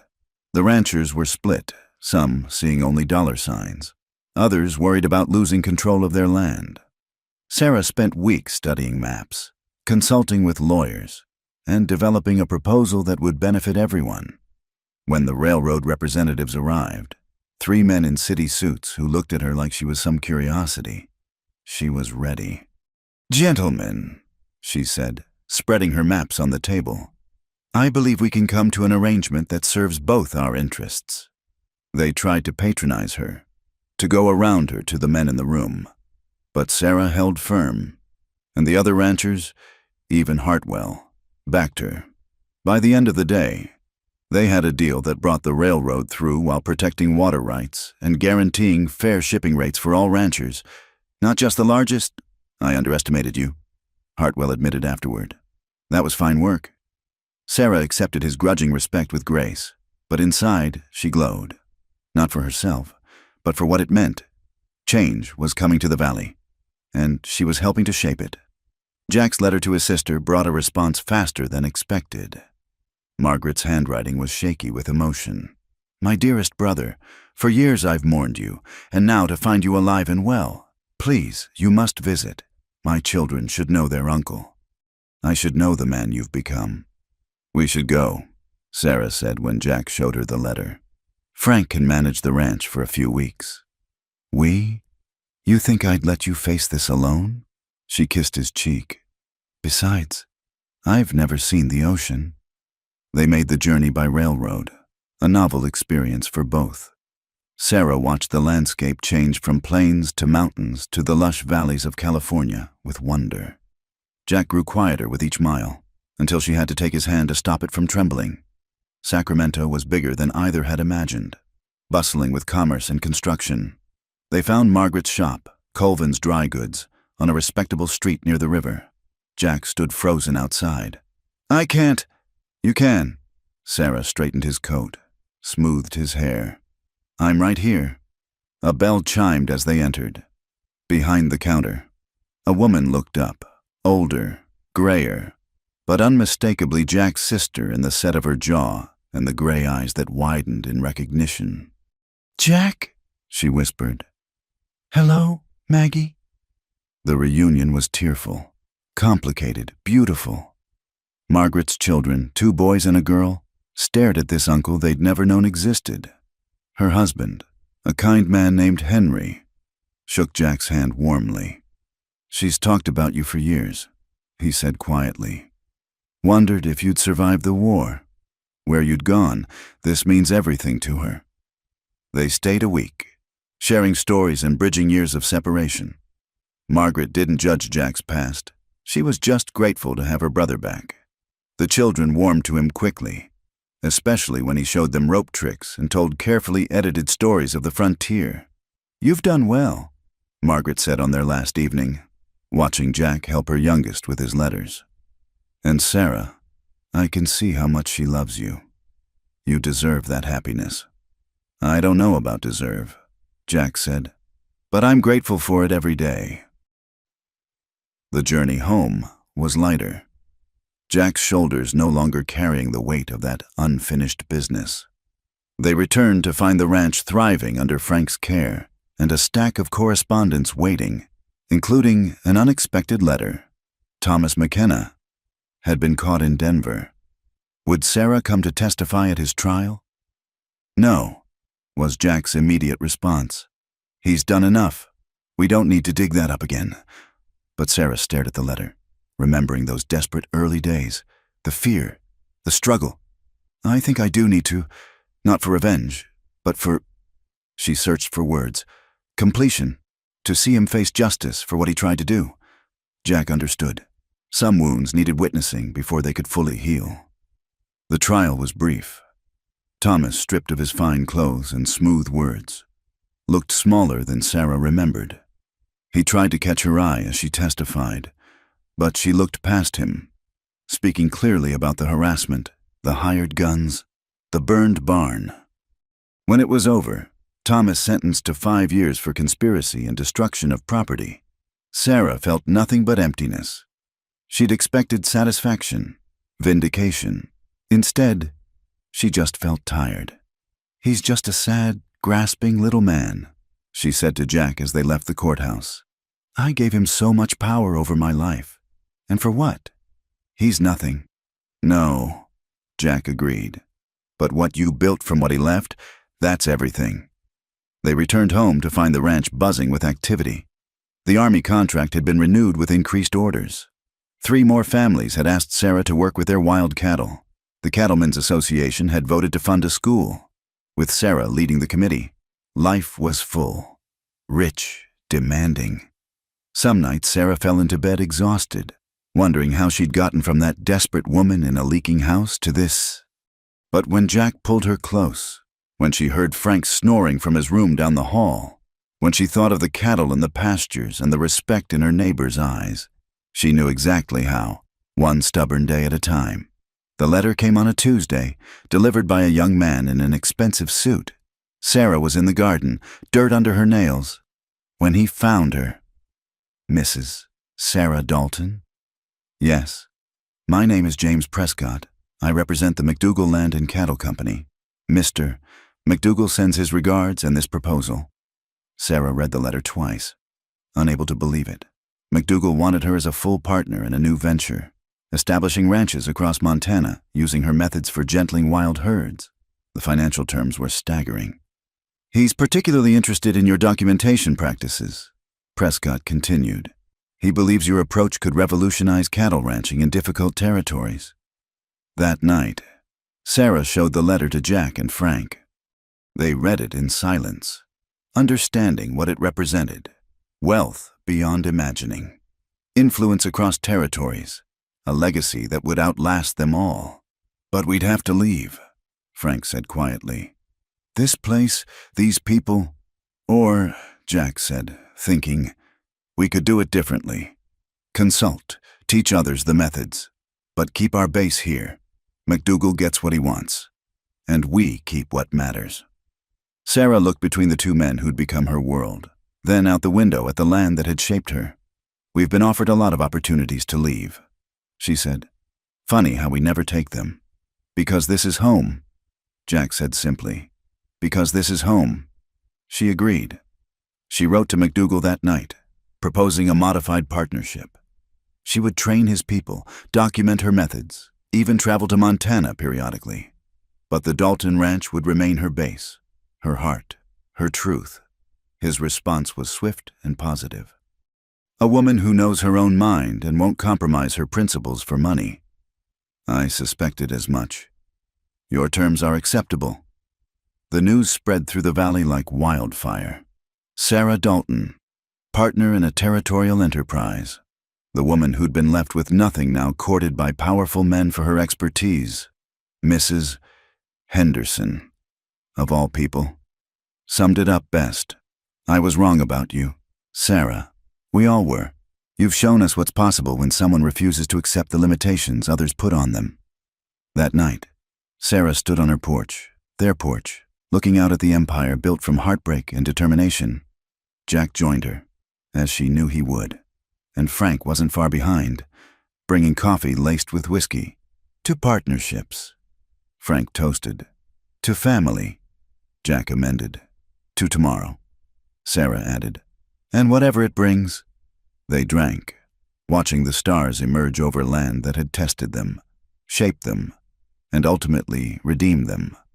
In the distance, cattle lowed. Wild ones turned gentle, like the hearts that had found each other against all odds.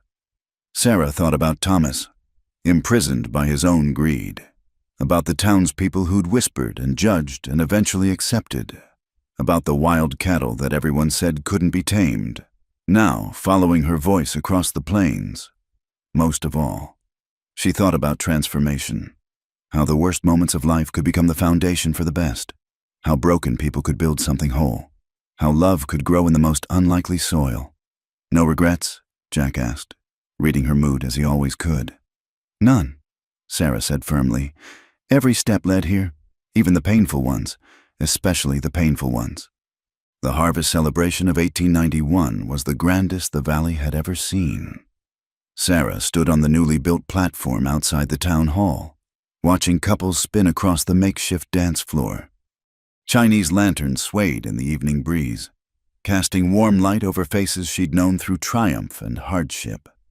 Never thought I'd see the day, Mary Walsh said. Joining her, Mary's eldest, Tom, was now Sarah's foreman, having learned the cattle business from the ground up. Sarah Dalton, patron saint of the Wyoming Territory Cattlemen's Association. Hardly a saint, Sarah laughed. Just stubborn. The good kind of stubborn. Mary squeezed her arm. The kind that changes things. Jack appeared at Sarah's elbow with 2 cups of punch. His sister Margaret had come from California for the celebration, bringing her whole family. Watching Jack with his nephews and niece had stirred something in Sarah she'd thought long buried. You're thinking again, Jack murmured. Always dangerous. She agreed, but her smile was soft. Frank had claimed the fiddle player's spot, despite protests about his damaged fingers. His playing was imperfect but enthusiastic, and the dancers didn't seem to mind. He'd grown stockier with age and good cooking, but his eyes were bright as he sawed away at a reel. Ladies and gentlemen, Sam Pritchard called for attention. Before we get too deep in our cups, I'd like to propose a toast. To the woman who showed us all what's possible when you refuse to give up, who turned wild cattle into profit and neighbors into family. To Sarah Dalton. The crowd cheered, raising glasses and cups. Sarah felt heat rise in her cheeks but stood straight, accepting the tribute. These people had seen her at her lowest and stood by her, or eventually came around, as she rebuilt. "Speech," someone called, and others took up the cry. Sarah looked at Jack, who nodded encouragingly. She stepped forward, waiting for quiet. 5 years ago, I stood in an empty house with nothing but debt and 40 acres of dust. She began. I thought my life was over. But this land, our land, taught me different. It taught me that strength isn't about never falling. It's about getting up one more time than you fall. Murmurs of agreement rippled through the crowd. Each of you played a part in rebuilding not just a ranch, but a community. Sam Pritchard, who remembered my grandfather's kindness. Mary Walsh, who showed me that widows could be warriors. Dr. Brennan, who helped us save our herds. Even Mrs. Henderson, she found the older woman in the crowd, who taught me that respect is earned through action, not birthright. Mrs. Henderson dabbed at her eyes with a handkerchief. But mostly, Sarah continued, her voice softening as she found Jack's eyes, I learned that broken things can be mended stronger than before, that love can grow in the most unlikely places, that family isn't just blood. It's choice, commitment, and shared struggle. She raised her own glass. To second chances, to the Wyoming Territory, to home. The roar of approval shook the lanterns. Music started again, livelier than before. Jack pulled Sarah into his arms for a waltz, and she let herself be led, feeling safer than she'd ever imagined possible. That was beautiful, he said against her ear. I meant every word. I know. He spun her, bringing her back close. Sarah, there's something... Mr. and Mrs. Dalton? A young woman approached hesitantly. I'm Rebecca Morrison from the Territorial Tribune. I'm writing a story about successful women in business. Could I speak with you? Sarah glanced at Jack, who nodded. Go. I'll find you later. The interview lasted an hour, with Rebecca asking probing questions about everything from Sarah's cattle gentling methods to her thoughts on women's suffrage. Still a contentious topic in the territory. Do you think women should have the vote? Rebecca asked directly. I think anyone who can build a business, pay taxes, and contribute to their community should have a say in how that community is run. Sarah replied carefully. Man or woman? Some say your success is due to your husband's influence, that a woman alone couldn't have achieved what you have. Sarah's spine stiffened, but she kept her voice level. Jack Dalton is the finest man I know, and I'm blessed to have him as my partner. But I was saving this ranch before he arrived, and I'd have kept saving it without him. We're stronger together. Yes, but I was never weak alone. Rebecca smiled. I think that's going to be my headline. Never Weak Alone, the Sarah Dalton story. As the evening wound down, Sarah found herself in the old cemetery behind the church. She knelt at her parents' graves, touching the weathered stones. I hope I've made you proud, she whispered. I hope I've honored what you built. They'd be more than proud. Jack's voice came from behind her. They'd be amazed. She stood, brushing off her skirts. Did you find what you were looking for earlier? I did. He seemed nervous, unusual for him. Sarah, I need to tell you something. I got a letter last week, from a doctor in Denver. Her blood chilled. Are you ill? No, nothing like that. He took her hands. It's about you, about children. Sarah pulled back. Jack, we've discussed this. I can't... That Dr. Thomas took you to was wrong. I wrote to specialists, sent your history. They say there's no reason you couldn't. That is, if you wanted. The world tilted. Sarah gripped his hands to steady herself. You're saying I could have children? There are no guarantees, but it's possible. More than possible. His eyes searched hers. I know we've built a good life without them. I don't need anything more than what we have. But I see you with the Walsh children, with Margaret's kids, and I wonder, do you want to try? Sarah's hand moved instinctively to her belly. All those years of believing herself barren, of accepting that particular door was closed. I'm 34. Jack, that's old to start. My mother had me at 36, he said. Strong Wyoming women, remember? She laughed, half sob, half joy. You've been planning this, the research, the letters. I wanted to be sure before I raised hopes, but Sarah, the choice is yours, always yours. She thought of the empty rooms in their expanded house, of teaching a child to ride, to work cattle, to stand strong against whatever winds might blow. Thought of Jack's patience with children, of Frank's stories that would enchant little ears. Yes, she said simply. Yes, let's try. He kissed her then, there among the graves of those who'd come before, with the music of celebration drifting on the wind. The months that followed were a mix of hope and heartbreak. 2 miscarriages nearly broke Sarah's newfound faith, but Dr. Brennan, now a trusted friend, encouraged patience. Your body's learning, he said gently. Don't give up. Jack was a rock through it all, as was Frank, who fussed over Sarah like a mother hen. The ranch work continued, though Sarah reluctantly delegated more to Tom Walsh and the other hands.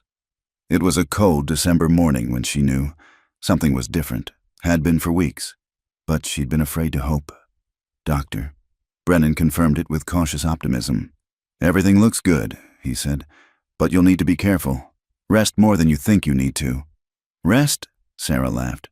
Do you know me at all? But she did rest. For once in her life, prioritizing something over work. Jack and Frank picked up the slack without complaint, and the ranch hands stepped up admirably. Spring came slowly that year, and with it, Sarah's expanding belly. She felt the first movements while checking the account books, a flutter that made her gasp and reach for Jack. Here, she said, placing his hand on the swell. Feel. His eyes widened as the baby kicked.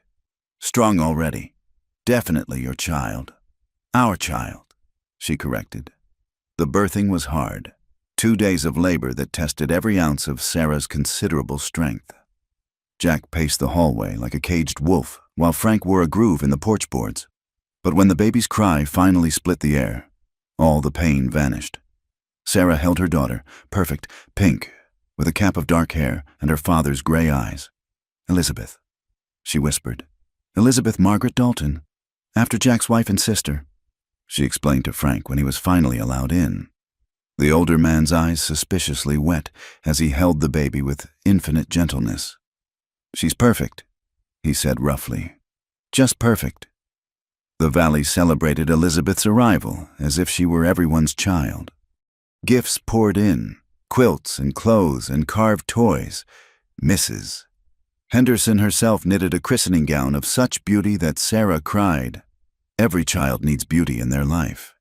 The older woman said simply, Elizabeth grew surrounded by love and animals and the vast Wyoming sky. She took her first steps chasing chickens, said her first word, horse, and showed early signs of her mother's stubborn streak and her father's quiet intensity. Sarah often found Jack in the nursery, telling Elizabeth stories of her brave mama who saved a ranch and tamed wild cattle. You come from strong stock, he'd say. McKenna and Dalton both. You can be anything you want, within reason, Sarah would add, but she was smiling. The ranch thrived. The partnership with McDougal brought wealth and recognition. Sarah's methods were being used across 3 territories. The school she'd helped establish was educating a generation of children who would grow up seeing women in leadership as normal, not exceptional, but the greatest joy was in the small moments. Elizabeth on Jack's shoulders, reaching for leaves. Frank teaching her to whittle, patiently guiding tiny fingers. Sarah singing the old lullaby that had once calmed wild cattle, now soothing her daughter to sleep. No regrets? Jack asked one evening. They sat on the porch, that same porch where Sarah had once stood alone and desperate. Elizabeth played at their feet with a wooden horse Frank had carved. How could I regret anything that led to this? Sarah reached for his hand. Every hardship, every loss, every struggle, they all led here. To you, to her, to this life I couldn't have imagined. Even Thomas? Sarah considered. Especially Thomas. His leaving was the greatest gift he ever gave me, though neither of us knew it at the time. Elizabeth toddled over, raising her arms to be lifted. Sarah pulled her up, inhaling the sweet scent of her hair. This child who wasn't supposed to exist, born to a woman who'd been told she was barren, raised on a ranch that should have failed. "Mama," Elizabeth said, patting Sarah's cheek. "Papa, home." "Yes, baby," Sarah agreed, tears pricking her eyes. Home. The sun set over the valley, painting the sky in shades of gold and rose. Cattle lowed in the distance. Frank's harmonica drifted from the bunkhouse. The world was vast and sometimes cruel. But here in this moment, in this place, with these people, life was unspeakably good. Sarah thought of the woman she'd been, broken, abandoned, fighting just to survive another day. That woman could never have imagined this fullness, this plenty, this peace. But she'd fought anyway, too stubborn to quit, too proud to run. And in the end, that had made all the difference. "What are you thinking?" Jack asked. "That broken things really do mend stronger," Sarah said, "and that sometimes the worst things that happen to us clear the way for the best." Philosophy from a cattle woman? Wisdom from a survivor. She kissed him, then her daughter, then looked out at the land that had tested and proved her, and someone who knows that tomorrow will bring its own challenges, but will face them. Together, Jack agreed. Always together.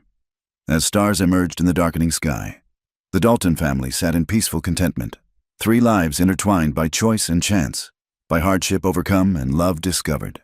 The ranch spread around them, testament to will and work and the wild hope that even the most barren ground could bloom if tended with faithful hands. In the distance, wild cattle called to each other across the canyons, and Sarah smiled. Some things could be gentled. Some things were worth saving. And sometimes, just sometimes, refusing to give up led to a life more beautiful than anything you could have planned. The night wind carried the scent of sage and possibility. And Sarah Dalton, rancher, mother, living proof that second chances existed, held her family close and gave thanks for every broken road that had led her home. Thank you so much for listening to this story.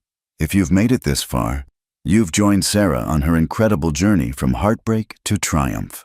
I'd love to know where you're listening from. Please drop a comment and let's connect. Don't forget to subscribe to the From Wild West channel for more tales of courage, romance, and the indomitable spirit of the American frontier. Share your thoughts about Sarah and Jack's story. What touched you most? Until next time, partners.